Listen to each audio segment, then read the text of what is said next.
Well, what do you know? Hello.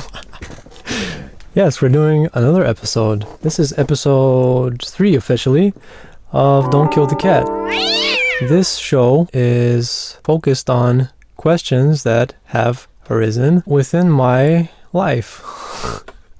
Yes, and I have a counter, which is supposed to be a joke. I'm trying to shorten these because editing is going to be really slow. I don't know how Yes, my tagline is, I don't know how I'm going to edit these. The quote of this episode is, let's just use this. Quotes, Oscar Wilde, be yourself, everyone else is already taken. That's not even interesting. I'm going to use the terminal. I made this little tool to find the latest entry of many questions and etymological things that I have in my list.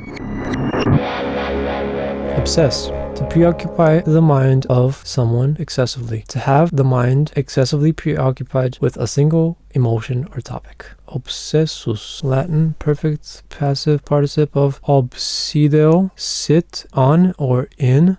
Remain, besiege. Ob before. Sit. I said before. Before, is it like prior or in front of? Preposition towards, in the direction of. Before, against, facing, sitting. Compare, assess, possess with obsess. The etymology of assess and possess. Possess is to hold. Yes, etymology is an interesting thing. Potis, master. Assess, assidere, add, towards. I wanted to see if there's a link between the Bulgarian term. Actually, it's similar. Obsebmane means to be obsessed by a thought. Bulgarian definition, pretty much the same thing. I could look into whether this has the same root. An obsessive state characterized by repetitive thoughts, images, or urges. It doesn't have the etymology here. I will try to decipher the Bulgarian term. The participle ob is usually to either fully cover over something or to go over something. Seb is the participle which is maybe, I think that, yeah, because vam is the action participle. Seb, I think the root should be from sebe, which is self. It's like I invest myself or something like that. Hopefully that makes some sense. Maybe it's just in my mind that they have a connection, but obviously the words have the same roots. Maybe they come from these Latin roots here. It's a good thing that we figured it out. I should have just looked at Keyboard Warrior. Don't kill the cat! Ha! Garbage incineration. Let's go back to garbage. Garbage in, garbage out. In Europe, a backlash is growing over incinerating garbage. So Uncle was a truck driver. He moves materials or products to different points in Europe. He returns to Bulgaria with waste, mostly plastic recyclable waste. I don't think that Bulgaria is known for its recycling capabilities, but it's common knowledge that plastic waste that should be recycled, that is designated to be recycled, is used in our thermal power plants as ore. And it's obviously a big concern, especially when you have one of the thermal plants, the power plants, within the city. It's at the edge of our city here. I have photos of this. The chimney is like all black, especially periodically. I took this shot because it was during nighttime, and they usually try to hide and conceal the black smoke while incinerating the garbage during nighttime. This is within the boundaries of the city. In Europe, a backlash is growing over incinerating garbage. For years, European countries have built waste-to-energy incinerators, saying that new technology minimized pollution, boosted energy production. But with increasing concern about the plant's CO2 emissions, the EU is now withdrawing support for these trash-burning facilities. For decades, Europe has poured millions into tons of trash into incinerators each year, often under the green sounding label waste to energy. See, they're even masking it as green when it's actually contributing to this concern for ecological crises and concerns with global warming. Yeah, it's so funny that they're implying that you should be trying to limit your carbon emission. Like, what are you even talking about? Look at this chimney. What are you even talking about? How many tons of fumes does it produce each day? And as we've already heard before, recycling isn't as beneficial, and it's cheaper, obviously, to produce new, supposedly recyclable materials. Generally saying, it's cheaper to produce new plastic than to recycle old plastic. China was importing plastic for recycling, and they recently stopped and started limiting the process. Lena or Lana 2114. Hello. We are from Bulgaria. Thanks for asking. Well, Bulgaria and California mixed. I don't know when I'll be able to say that I'm from California, but it might be soon because of all these issues and concerns that nobody's looking into. Too many things like this, especially in my region, that no one's actually putting into the public eye. Bulgaria leads in the worst criteria possible, like in disease and cancer and things like that, mainly because of things like this, because no one's looking at the things that are harmful to the people here, and people just suffer. People that choose to live here and that have no other choice, they just suffer and eventually get sick from all this. Might as well say that it's oppression. If it's intentional, if all these politicians that we elect, if they all know that all this is harming the people and they do nothing about it, that means that it's intentional. Willful ignorance is as bad as doing the thing. Back to this, prompting EU officials to ease their long-standing embrace of a technology that once seemed like an appealing way to make waste disappear. Yeah, you can't make matter appear or disappear. We haven't come up with a way to synthesize matter or teleport. And knowing our officials here, I doubt that they're gonna just say, we're going green. That sounds so absurd, like to hear it from our officials, because they're not interested in the well-being of the people. Let's just put it that way. Burning plastic in a climate emergency, that's insane, said Georgia Elliott Smith, an environmental engineer. Plastic, hard to recycle. As we know, there are only 2 or 3 types of plastic that are recyclable. I don't know about PET, but most of the plastics that the industry produces, they are not recyclable, which is obviously horrible because you're creating one-time use waste. Plastic, hard to recycle, is ubiquitous and garbage, is made from fossil fuel derivatives and emits carbon dioxide when burned, accounting for a substantial chunk of incineration's climate damage.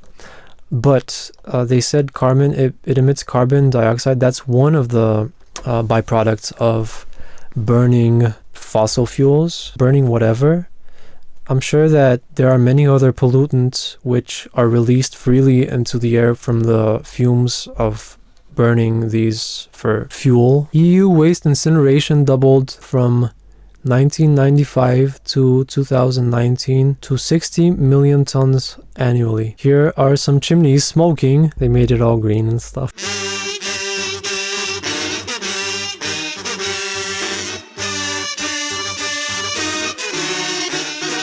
In Central and Eastern Europe, there is strong pressure and lucrative market for new incinerators, says a critic. Obviously, it's worse. You don't want to be making more. We deserve to breathe clean air. No Edmonton incinerator. Stop burning our rubbish. In Canada, there was so much wildfire this summer. Extreme heat was one of the reasons. Smoke engulfed most of Canada and even down towards the United States, all the way down in DC. And I think that even particles were spread even all the way to Europe. Part of a series on pollution, a waste treatment. That's not treating it, death by burning. See, this is within the city, and that's obviously not a good thing. Where is this? Sweden. It's so sad to see this type of practice within well-developed countries.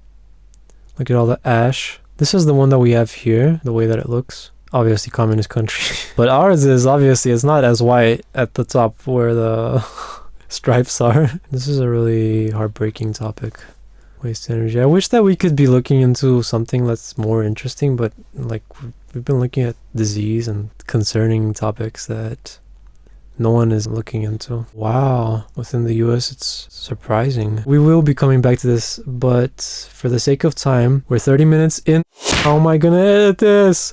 I should just call this series How Am I Gonna Edit This? Global Alliance for Incinerator Alternatives, GAIA, found that 79% of the then 73 operating waste-to-energy facilities in the US are located in low-income communities and or communities of color. Let's just call it that straight up. In our city, wait, just a second.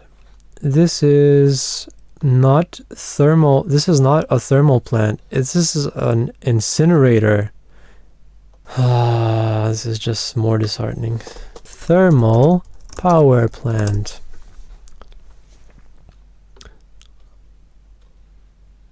Yeah, this is also the chimney that we have here. It might be a mixture of the two. I wanted to mention that our incinerator slash power plant is right next to the ghetto part of our city, where communities of color, where our gypsy community is situated. Obviously, we're seeing a connection here. Shouldn't I be looking into moving on to the next topic? Because this is just endless and sad.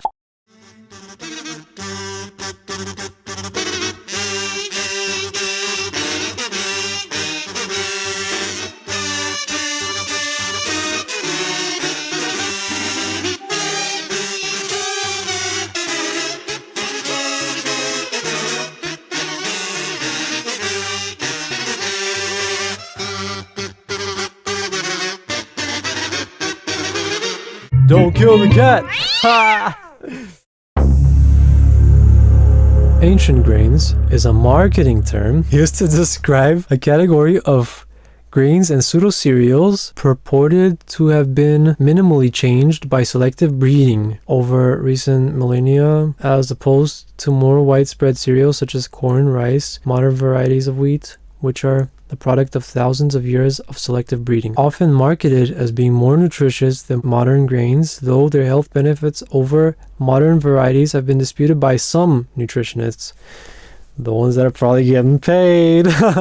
We have seen incentivizing from FDA and other associations that benefit from the production of more breakfast cereal. I don't want to try to be that guy, make you question everything and to be skeptical and to be doubtful. It's hard to prove or disprove whether they have financial incentive and they've been influenced by a certain entity. They've been offered something that will be of benefit to them, to try to disprove and to dispute people that are so easily branded as conspiracy theorists and health nuts and crazy people. Such an unbeneficial form of argument, radicalized almost in both ends of the spectrum. Ancient grains include varieties of wheat, spelt Khorasan. Woo! I'm sure that there's a connection between this name and croissant. Khorasan. Maybe I'm the one that's creating the connection. Kipferl. We know that this is the French term for crescent. Kamut, einkorn, emmer. The grains of millet, barley, teff, oats, and sorghum. And the pseudo-cereals, quinoa, amaranth, buckwheat, and chia.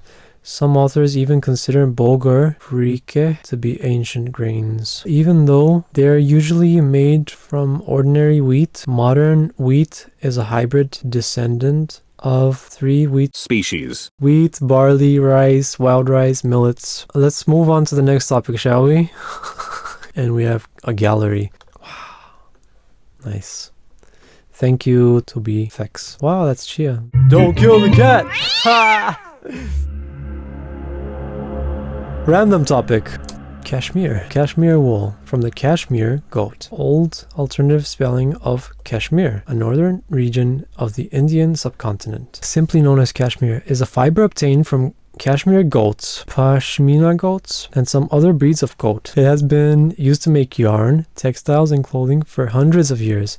Kashmir is closely associated with the Kashmir shawl, arriving from the Anglicization of Kashmir, where the Kashmir shawl reached Europe. In the 19th century, both the soft undercoat and the guard hairs may be used. Outer layer of hair of most mammals. The softer hair is reserved for textiles, while the coarse guard hair is used for brushes and other non-apparel purposes. Pashmina goats. For all you enemy activists, for all you animal activists and animal rights defenders, you don't have to kill a goat to use a part of its fur, okay? When I was little, people still had farm animals because now they're almost nowhere to be found in our villages. The farmers used to share their sheep and apparently goats as well at the beginning of summer, I think, because that's how you gather. What's the word for gathering?